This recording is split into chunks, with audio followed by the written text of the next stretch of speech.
Bana, moja kati ya skendo kubwa na inaonekana itaweza kuwa mbaya zaidi kwa Chief Godlove ni kuhusiana na msanii wake yule wa kike Pipi Jojo, ambaye of course alikuwa anatamba na kibao chake cha Chakacha, ambacho of course gharama nyingi ambazo Chief Godlove aliweza kuzigharamia na vitu kama hivi hapo. Sasa kumekuwa na story huko kwenye mitandao ya kijamii zikimhusisha Pipi Jojo pamoja na Chief Godlove kwamba hawa kumbe hawakuwa ni mtu na baba yake kama alivyokuwa anajiita daddy nini na vitu kama hivyo. Kumbe hawa bana walikuwa ni wapenzi na wameamua kutumia kiki tu ya kuwa huyu ni baba yangu ananisaidia na vitu kama hivi.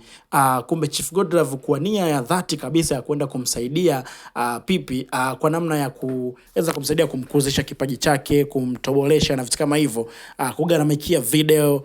Of course alikuwa na nia kuwa naye kwenye mahusiano ya kimapenzi na walikuwa kwenye mahusiano kwa muda mrefu sana, lakini mwisho wa siku bwana, ukweli umekuja kubainika baada ya Mwijaku kuweza kutoboa siri kwamba Chief Godlove anatembea na Pipi Jojo na hapo alipo ni mjamzito, na istoshe ameamua kukimbia kutoka huku Tanzania kwenda Kenya.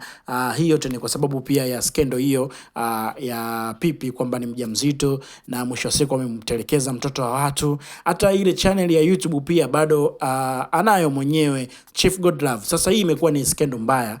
Huu ni kwa mujibu wa Mwijaku aliweza kuongea huko kwenye mitandao ya kijamii na kumchana makavu kwamba jamaa una pretend sana maisha, lakini mwisho wa siku umeweza kumchezea mtoto wa watu ambaye ana kipaji chake kizuri, na alisema kwamba hatutakuja tena kumsikia Pipi kwenye mziki au kuimba nyimbo yoyote kwa sababu mtu wa kumsaidia tena hayupo. Labda atokee mtu mwingine ambaye anaweza kushikilia au kumsaidia tena dada yetu na kuweza kupambana tena katika harakati zake za mziki na vitu kama hivi hapo,